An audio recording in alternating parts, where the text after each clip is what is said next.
sometimes you offer someone a dish from a different culture and they're like, oh, like they're kind of to try it. But like if it's ice cream, it's like it's ice cream. It's a familiar medium.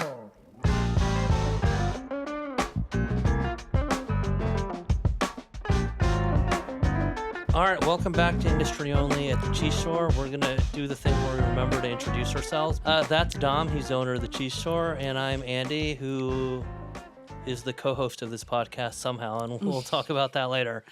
We're here with Adrienne from Wanderlust Creamery. She is here because she has a book that will be out by the time this airs. It's called The World of Ice Cream. Just to put it in a moment in time, there's a moment where Wanderlust was launching, where I was new to LA, and there was a movement where all this prominent out-of-town ice cream decided for some reason to come to Los Angeles coincidentally at the same time.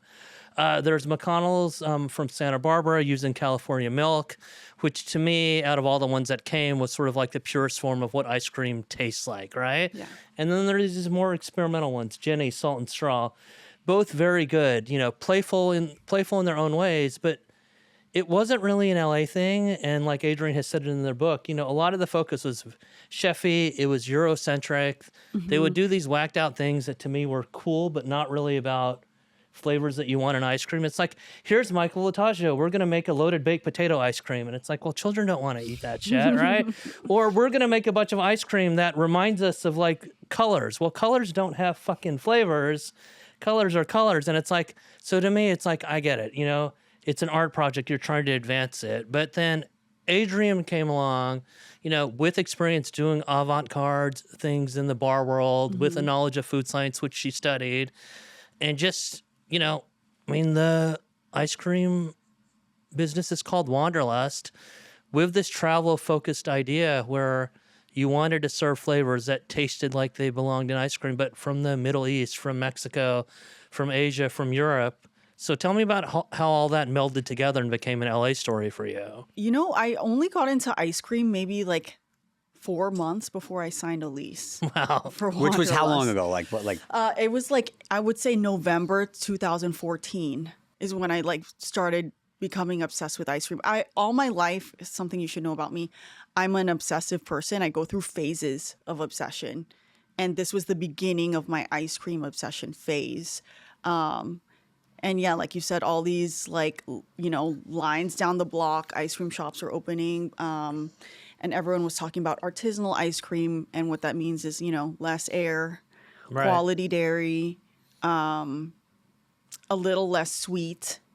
But, you know, and then like cool, inventive flavors. But then they would go over the flavors. I'm like, how is that really, you know, like, okay, chocolate. it's like too much. It's like a little too much, right? A little too much. Or like. Right, or in some cases, they're like putting bugs in their ice cream. I'm not exaggerating. That's There was stuff like that, you know? Yeah, or like dill pick. Like it's cool as a like amuse-bouche maybe, but like a whole scoop, I don't know. Right. And I love the ice cream in like the Middle Eastern supermarkets and, you know, heladerias and Asian supermarkets, but, you know, they're not very good quality. It's like very low butter fat, really, really fluffy, lots of air. And so I wanted to take the concept of artisanal ice cream, but use those flavors. My boyfriend at the time, JP, he found... JP, who's here, by the way. Yeah, he's not back just some here. ghost. He may make an appearance. Yeah. He worked in commercial real estate a little bit in the past, and he had his old contacts, and we found an abandoned Cold Stones. Came with all the equipment, everything. No key money because it was vacant for 8 years. Not an ideal location, but, you know, it just seemed perfect. And that's how Wanderlust started. Right. And then, I mean, I think, are you at 8 locations now? Is that right? Or Eight locations. Yeah, so eight locations. You know, they were a mainstay at Smorgasburg for years and years. Yes. When you opened one, like, what was your plan at the time? Or were you thinking that you were just going to open one and maybe you would go do something else? I honestly had no plan. It all happened so fast. I was just, you know, to be honest, I didn't even want to open an ice cream shop. JP made me open an ice cream shop. Because you had to sign a listing. I'm just kidding. I don't know. I had no plan. Like I didn't even tell my family about this business until maybe 10 days before we opened. Right. Because I knew that they would talk me out of it and give me statistics like, business fails within the first 3 years, yada, yada, yada. So I didn't really have any plan or expectation. I was just like, I'm just going to try to survive as long as I can. Right. And the first 14 months of opening Wanderlust, I was still bartending at night. I would make ice cream during the day. I'd clock into work at 9 p.m., come home at 4 a.m. Right. You're bartending near here, right? Like in Beverly Hills for a while? On Sunset. Yeah. At Hyde, like in a nightclub. Oh, wow. Yeah, Right. yeah. Have you been there? Yeah. Well, we used to sell to, I think we still sell to them, actually. Yeah. They're still there. Are they still there? Yeah, I know they are. They're at Laurel and Sunset. Right. Yeah, So she's yeah. bartending. They're there, Right. yeah, Right. So they're- you're bartending at an SB nightclub. But the thing about that group is that, it's associated with nightlife, but there's also very creative culinary minds, and they want to push that at the same time. So. Yeah. Yeah, and I was, they were opening nightclubs and hotels all across the country. Right. And, they noticed, oh, this girl doesn't just care about, making the most tips. She actually cares about the drink. Yeah. And, she's a nerd. Like, whenever they're, like, stocking the bar, she's, like, reading the ingredients. And so they're like, hey, you want to help us design a cocktail menu? And so kind of got my feet wet in mixology there. So just to back up for a second so we can get a little bit of a background on you, like, we know you're in ice cream now, but what did you do leading up to that? And we're like, how were you involved in the culinary space? Were you involved in the culinary space? Like, Straight out of high school, I always worked in a restaurant. I was a hostess, a food runner, server, eventually bartender. I graduated college 2009. So if you remember 2008, there's no jobs. And I studied food science, and I actually got an internship at the Cheesecake Factory, not a I restaurant. almost thought you were going to say the cheese girl. I got excited for a second. The Cheesecake Factory, where they actually Like manufacture the test kitchen. cheesecakes. Yeah. That's like a the big plant. Yeah. That's amazing.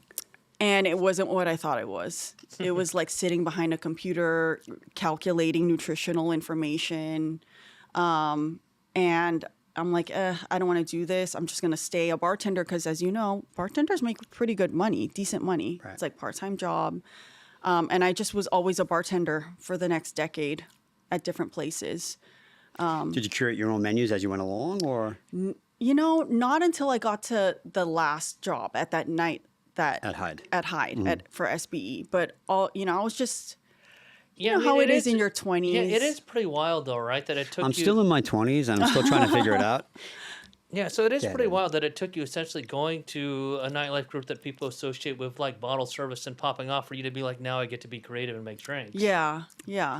And before that, I was always working in restaurants Right. or, like, places where they actually brew the beer on site. Right. But, I guess it was time and place, and probably by the time I had worked at Hyde, I was a little older and over just, partying and making as much money as I can in as little time as I can. Right. So then you decided to enter like a super low margin business Yeah. and bootstrap it. Yeah. So what was what were like the first moments when you're coming up with ice cream flavors where you realized, okay, I understand what this concept is? Because I think the first one that I ever ate yours at Smorgasburg was the mango sticky rice one. And that sort of does paint the picture. It's like, oh, this is super familiar, but it is a better version of something because it ties to this other thing that you're talking about, right? Probably ties back to your own family, right? Yeah. Because your family's Filipino, correct? Where you were talking about how when you go to the Middle East, you go to Asia, you eat these things and they're good, but the quality isn't there. But the quality isn't there because they're making it sort of as a commodity, right? It was a business that started out of necessity. And the new generation in America, they get to go decide to make a new version of it, which really is the privilege, I guess. So you must have been a little bit aware that this is what you were doing. But what were the first flavors that made you realize, okay, this could work? I made a burnt honey hojicha flavor. That was really good. I made a version of mint chip, but I used Palo Santo. Do you guys know what Palo Santo is? Palo Santo wood. I just thought that, sometimes you offer someone a dish from a different culture and they're like, oh, yeah. Like they're kind of to try it. But like if it's ice cream, it's like it's ice cream. Yeah, anyone will try anything. Yeah. They don't care. Yeah. It's just ice cream. It's a familiar medium, I think. It's like there's nobody that hasn't had ice cream, you Right. know? So that's what I thought it was like the perfect avenue. So you're working during the day, you're testing these flavors at night. Like, lead us into that journey of how you actually came up with Wanderlust and what that actually meant. Well, right before, this was after we had signed the lease, but right before we had opened, I made a sample, like a flight of ice cream for some family friends. Someone asked me, what inspires your ice creams? And by the way, back then I had a name for my ice cream shop, and it was really stupid and generic. What was it? It was the French word for milk, Which is? lait. Yeah. It was like so plain, so basic. And Right, it's like a worse version of the things that, yeah. And then they're like, oh, what inspires your ice cream flavors? I'm like, I don't know, my Wanderlust. And they're like, why don't you call it Wanderlust Creamery and make it ice cream inspired by travel? I'm like, that's genius. So that's how it started. So, Dom, why don't you flip through it and just start looking at some of the flavors? Because we were talking about this a little bit earlier, and... And like not look and stop. Well, no, the pictures are beautiful. Look, cheese dairy. I flipped on the right page. Well, cheese, dairy, and yogurt. And what's very cool about this, if you flip through, there's a lot of Middle Eastern flavors like in that section because. So like, give us a little bit of an understanding. So first of all, like obviously you come from a Filipino background, and you worked in some bars. You were honing your craft while you were working on the side, which is a side hustle. Which, by the way, like. A lot of entrepreneurs, especially successful entrepreneurs, do that as they're trying to figure out and navigate like the next step. So you come up with this, it's no more lay, it's Wanderlust. You're tasting for family. How did you? Well, she hadn't even told her family, right? These were friends. his family Okay. friends. His friends. Okay. JP's family. So your family was into this idea. Yeah. Yes. Okay. Yes. Cool. So they're into this idea. And you're basically now trying to like, how did you even think that you would have any legs to not only start? Because like you start the business, but like I don't go sign a lease if I don't have a product line to that's a ballsy move, which is great. Like I mean, it's you're very entrepreneurial in that sense. So how do you come up with the idea? How do you formulate it? You have a lease signed already, and you're trying to you're putting this concept together right now. Yes, I'm putting the concept after the lease is signed. Yeah. Which, by the way, like chicken or egg, right? Like we go through this all the time. I just thought this is such a good deal. Like a built-out ice cream shop comes with the Carpigiani gelato machine. Right. Which is an freezers. Italian gelato machine. We need to explain this for people who have no idea. Carpigiani is like the Ferrari of ice cream machines. It's actually technically it's a gelato machine, but the space came with I would say like a $200,000 build out. Wow. But then they wanted no key money, and as you know, like when you take a space that is already built for food or it comes with Dom, equipment. if you had found this, you'd be in the ice cream business now. Yeah. It's that opportunity. I probably would have just sold those Carpigianis and called it a day. Right. So you find this amazing space. It was almost like, we have to do this no matter what. Because it's typically in the food business, when you open up a location, it's a very high entry barrier because of all the build out and all this stuff. But this was kind of like already laid in place. Yeah. So you had a really amazing opportunity with very little income of your own to kind of put into it. Yeah. And I just felt like the reason I signed it without technically being ready is because, if I don't take it, someone else is going to take it. Right. We were talking about how you formulated this, but I guess let's sort of go to the back, right? Because you essentially went and got the one type of science degree that probably your family wouldn't approve of, right? Yeah. And you decided to go be a bartender, right? And then you waited until the very last minute to tell your family. But there's still some confidence that made you want to do this. I think what Dom was asking is just how did you formulate this and then decide, okay, I have the space, it's a good opportunity, and now I'm going to open up this ice cream shop, and these are the flavors I'm going to open with, because at some point you had to have that internal discussion. So yeah, I think I was I started an Instagram account for this business maybe a couple days after we signed the lease, and at that point 0 followers, and I was maybe my own personal friends were followers, and then I just started documenting my experiments. For example, the Palo Santo mint chip, I think I posted that, and people, that went crazy. I had literally 50 followers, and I had a couple hundred likes, and it turned to 1,000 likes. And, now that's like whatever, but back then, back in 2015, that was a big deal, I guess. And I just remember thinking, oh, I guess there is interest in these odd flavors. Right. That still makes sense without it being overdone, though, right? Yeah.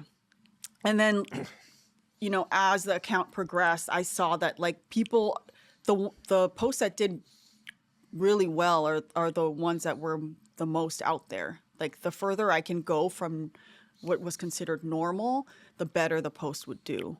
And so I think that's what gave me confidence to just forge ahead. And Right. be like, But I want to make an important distinction, right? Because we're sort of throwing some shade at some of the other places. And keep in mind, it's like a lot of them do some things very, very real. Like, I mean, that are very, very good and very, very real. They just also do this out there stuff. How do you know, like, when you sort of need to rein it in or how far you can push it? Because you still want this to taste like dessert, right? I think as long as it's a dessert somewhere else in the world, it can be ice cream. Right. That's my thing. I don't really make savory things. I mean, there is like I have an elote ice cream bar, but corn ice cream Oh, you've brought that to our parties before. Yeah. Right? Yeah. Corn ice cream is a straight up like a category of ice cream in Brazil, in South Sure. America, in many parts of Asia. Corn is rarely even eaten as outside of dessert in Asia. Right. So that's my test. I ask myself, is this dessert somewhere else in the world? Then I think it would pass. Right. So walk us through the book a little bit, because I think it's important for people to understand is that, like, yes, if you want to recreate some of the wilder flavors that you might have seen at Wanderlust, you can do that. But it's also a book for beginners, meaning that you get into equipment, you get into making like the most basic of the bases, and then you're just like, okay, now you have this landscape and you can go make stuff. So walk me through how you wanted to make a book like this. I think my mixology experience made me write the book this way, because when you're formulating cocktails, you can't just do whatever. There's a I don't know how to say it, a template. Right. Dom, it's like we're talking about how like there's all these other things. People are good at food. They're good at measuring things, and you're not. That's what she's saying. Yeah. So no, you have to measure things, basically. yeah, and there's a template like in mixology. There's an X, right? It's like if it's a cocktail, it's a balance of sweet and bitter. If it's a punch, technically a lot of the cocktails we drink are not cocktails, they're punches. Right. It's a balance of sweet and sour. Right. Yeah, there's like, an old fashioned, there's a formula to it. You can't just add whatever, If you're making a gimlet, there's a formula to it. Right. But then you can get creative. Like, okay, I'll replace the lime juice with a different kind of lime, like sudachi, or I'll replace the orange in this with a different kind of orange, or in place of vermouth, I'll use some other kind of bitter element. That is kind of like ice cream. Like you can make whatever flavor you want, but all the basics have to be there. All the formula, the template, everything has to be there. So I think for you to even branch out, you have to understand the basics first. Right. So I kind of wanted to write as close as I could to an ice cream textbook. Right, because that is what it feels like. I mean, it's still light and easy to read. Because when I was looking at it, and I'm like, I understand why you put these here, but a lot of people, they just go buy an ice cream machine. And they put the 4 things in, and they've probably never even thought about 80% of the stuff that's in the first third of your book, right? Yeah. And I also talk about how what defines good ice cream is not universal. Right. Every culture defines good ice cream in a different way. For example, this artisanal ice cream movement that I talked about here in LA, they embrace higher butter fat. Yeah. But if you go to other places around the world, they don't like high butter fat. They think that's gross. In Mexico, it's always low. In Italy, it's always very low. Why'd you look at me when you said that? What's is there something about the process of how it's made that like everyone sort of agrees upon? Like whether it's, About everyone the process? so meaning like Like you talked about like low aeration and like is it good to have low or high? Like it was for someone who'd never made ice cream before. Like Yeah. what's the caliber that which you judge a great ice cream besides the fact of obviously the ingredients, right? Yeah, I think like I said, it depends on who you're asking. Like in Mexico, they like it very low butterfat because it's hot. They want it refreshing. The higher the butterfat, the less refreshing it will be. So in Europe or Scandinavia, the ice cream is very high butterfat because they want it to be rich. I think something that every culture can agree on is low overrun, which is air. Basically, like the more air an ice cream has, the less flavorful it will be because you're Oh, it's like tasting more air. less concentrated. Yeah, Right. you're tasting more air. How the hell did you like did you research? I mean, obviously you're talking about all these different countries. Some of them I didn't even know they made ice cream. But like, how the hell did you travel? Did you travel everywhere to get this background? Like, how did you do all this crazy research to know a lot about what's going on here? I did a lot of traveling, but a lot of this is from my observation. And I actually have a friend. Right after we opened Wanderlust, I became friends with another ice cream nerd who kind of acts as like a consultant for other ice cream businesses. And he explained to me how in Italy, even in Italy, you go to North Italy, like near the Alps, you'll find gelaterias with like 15% butterfat. But in the South, you'll never find it over 8%. So it varies, it ranges. And like personally, like when I feed ice cream to my family, they're like, it's too rich. I'm like, really? Because to some people, it's not rich enough. And I'm thinking about how they grew up eating ice cream, what they think Right. good So it's, ice cream yeah, is. because the anchor is always what you grew up with. That's Yeah. right. That's really interesting. Yeah. And I noticed too with customers, like reading Yelp reviews, I'll notice like, I found it too rich. It wasn't rich enough. It was too sweet. It wasn't too sweet enough. I know I just recognize that you can't please everyone, especially with ice cream, because the Well, everyone has an opinion. yeah. Right. Yeah. And everybody's got very specific taste Yeah. memories. Yeah. Well, that actually ties back to like one of the things that you reached out to me years ago. Like, tell me about the White Rabbit flavor that went viral, because that was a thing that like it triggered a lot of emotion from a lot of people. Because Yeah. that's just such a memory for people. Yeah. Food Beast, a writer from Food Beast, I don't know if you know Reach, Of course. Quinto. Yeah. What's Food Beast? Tell everybody what Food Beast is. It's a news, what is it, a food blog? A food Okay. publication? It's What a is food it? publication, but it's called Food Beast, so it's sort of like hype beast culture meets food culture. Oh, okay. Yeah.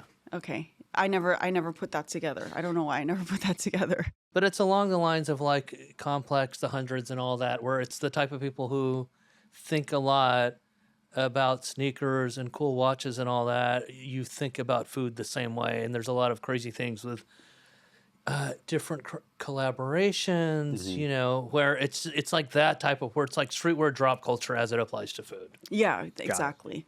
I remember I was doing something with him unrelated to Food Beast, and he asked me, "Have you ever made a White Rabbit flavor?" And I'm like, "No." And he's like, This "Why is not?" one of the most popular candies in Asia, just so you White know. Rabbit? What is it? I've never it's, heard of it's it. a like imagine a white Tootsie Roll. Yeah. And it just tastes like milk. It straight up tastes like vanilla, McDonald's vanilla soft serve. Yeah. And I'm like, no. And he's like, why not? And I'm like, why would I make that? It's just gonna taste like vanilla. And he's like, no, I think people will like it. I'm like, I don't know. And it just so happened that Lunar New Year was coming up. And I'm like, you know what? Maybe I'll just do it, you know? If it doesn't sell, it doesn't sell, whatever. I'll just make a very limited run of it. So I melted down actual White Rabbit candies for the base, and we put it out, and like I predicted, nobody cared. Like people would eat it and be like, I don't get it. Is this Right. It's just like it's another vanilla. synthetic vanilla Yeah. ice cream? It tastes like vanilla, but in a fake way. I can't explain it. Okay.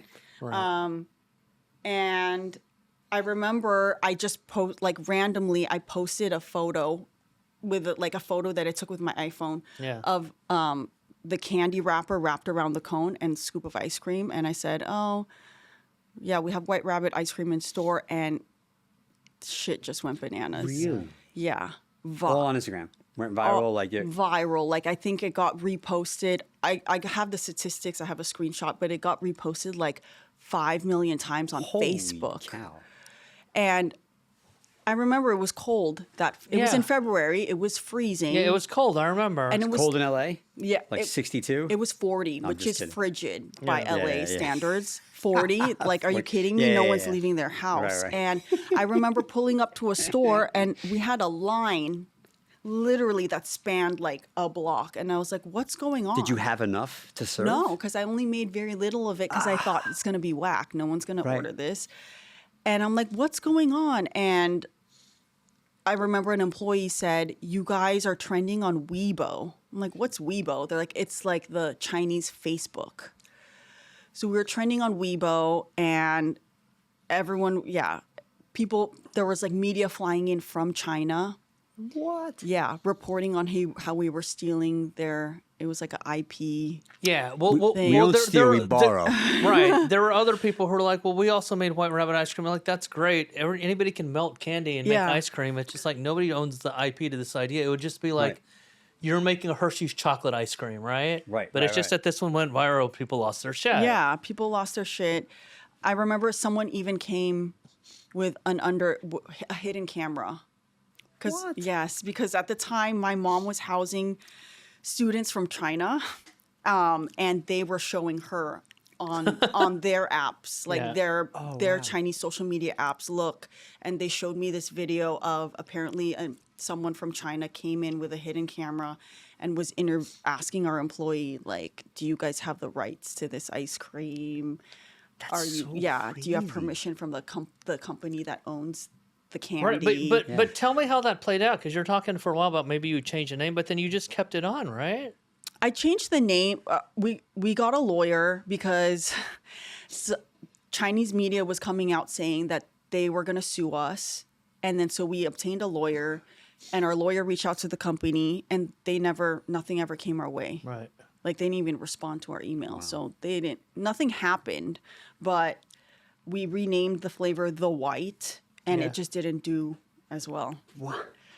Because it's not, I think it's a cultural thing, Yeah. like the name, which made it viral. And now you can the candy company actually makes ice cream, and you can buy it at Costco now. Are you Yeah, serious? you can buy it at Costco. Have That's you seen crazy. it at Costco? No, I haven't seen it at Costco. I didn't realize Yeah, that. 99 Ranch Costco, they have White Rabbit ice cream. Okay, all right, Made well- by the actual candy manufacturer. And how does it taste? I mean, it tastes like White Rabbit candy. It's too much air. I can tell you right now, it's too much air. It's too much air. See, I knew it. It tastes like White Rabbit, Right. but it has too much air, Yeah. and it's like, I don't know, 10% butterfat. It's like all this commercially Yeah. made, whatever. Yeah. Right. Okay, well, I think that after we told that story, let's talk about a few flavors that you're actually super proud of that you created, because it is funny. That is such a story about the age that we live in, where this thing that somebody else's idea, you're like, whatever, it's never going to work, and then it goes viral.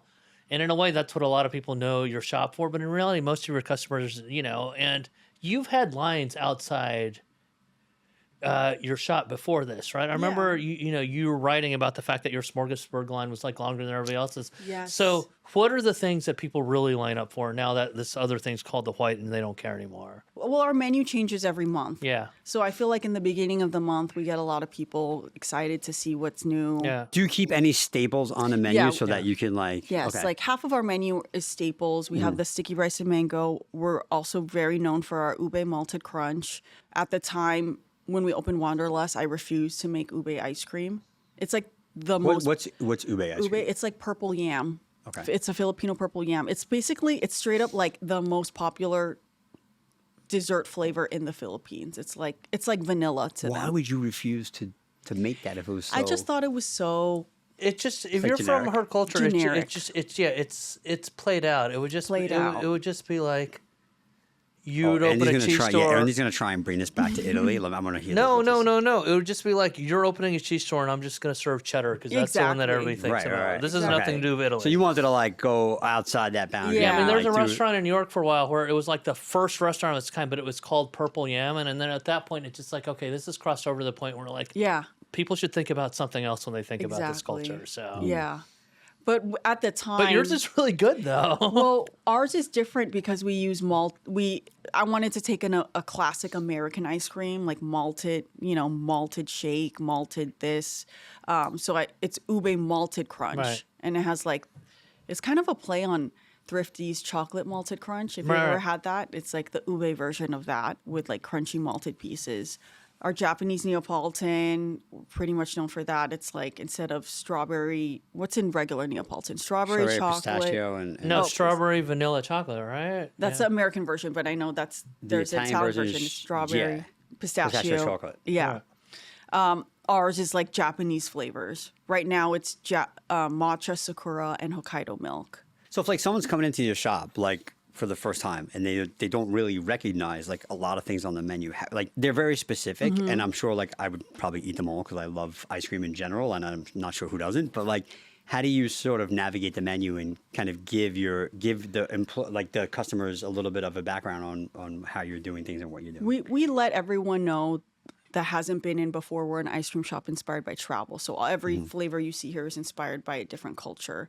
And then if you can immediately tell if they're like confused. They're like, do you have any like chocolate? Do you have any vanilla? Like, where's the vanilla? Like, we have some things that like kind of fall into that category. Like we have, New Zealand Hokey Pokey, which is just basically vanilla ice cream with honeycomb. But our honeycomb is covered in chocolate. Like that's something that's easy, yeah. Like no one's gonna. I recognize that. I'll try it. Yeah. Or we have a flavor called Kinder, and it's basically nocciola ice cream with gianduja swirl and hazelnuts. Like who doesn't like chocolate with hazelnuts? Sure.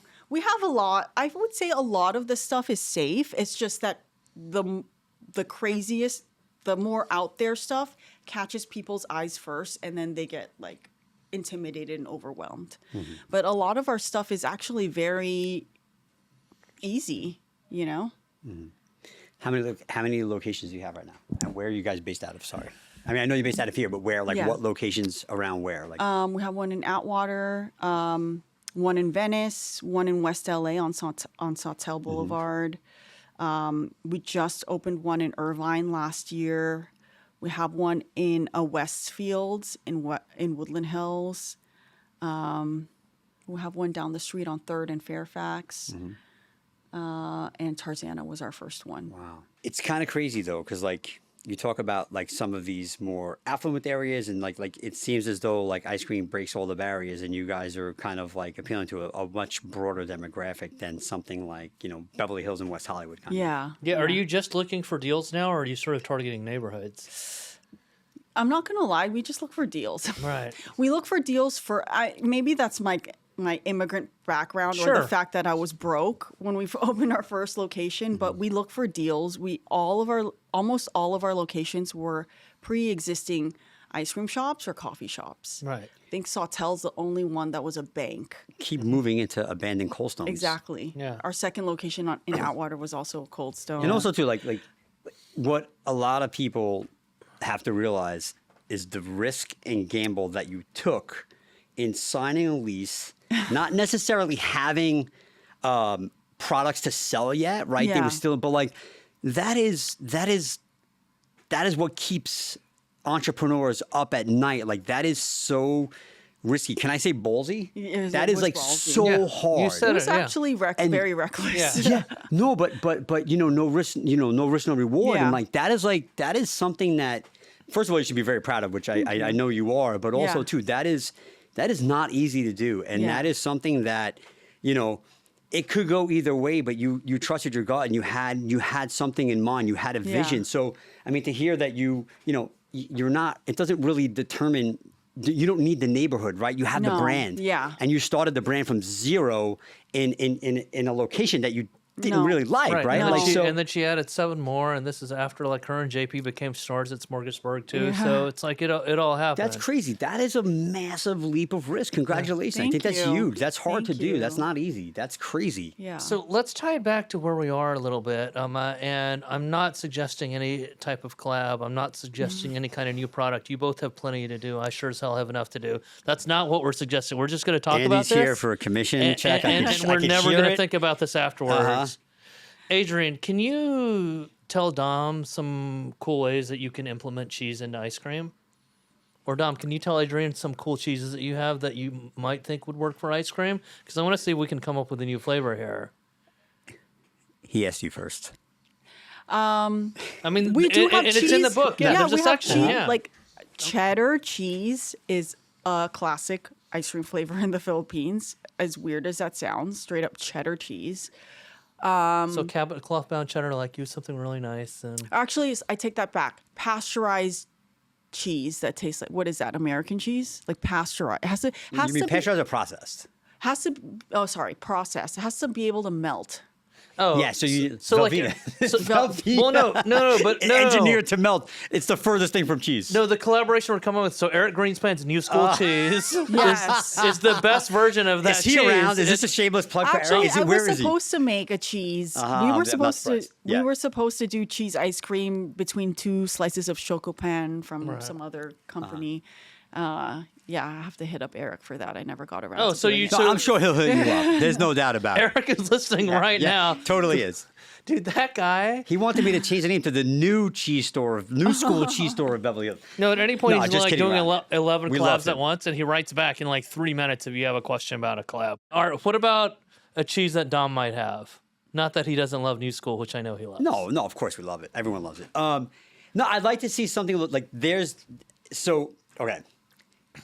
this blue cheese that we have. So right away, blue cheese is not, there's 2 cheeses that come to mind. Obviously, like it's hard because there's some staples like stracciatella, which has high butter fat. Like, Yeah, I think I used that in my. stracciatella. I have a burrata ice cream. Yeah, which with- is the yeah. stracciatella inside a burrata, Yeah. right?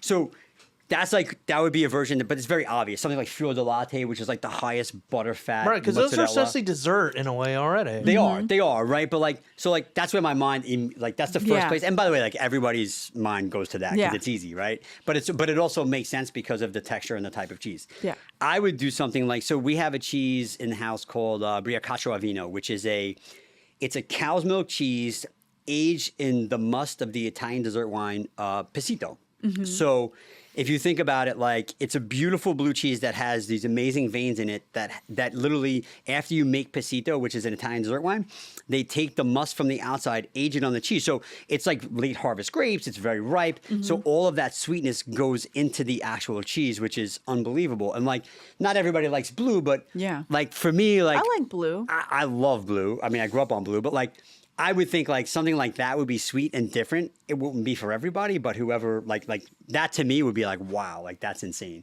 But any kind of like true triple creme or something along those Yeah. lines, I think. I mean, for me, something I like simple, so like I think that Yeah. would be super simple. There's a famous cookie place in Japan. Do you know what I'm talking I about? don't think so. And they do cheese. It's like 2 like really thin wafers of buttery cookies, and they have cheese inside.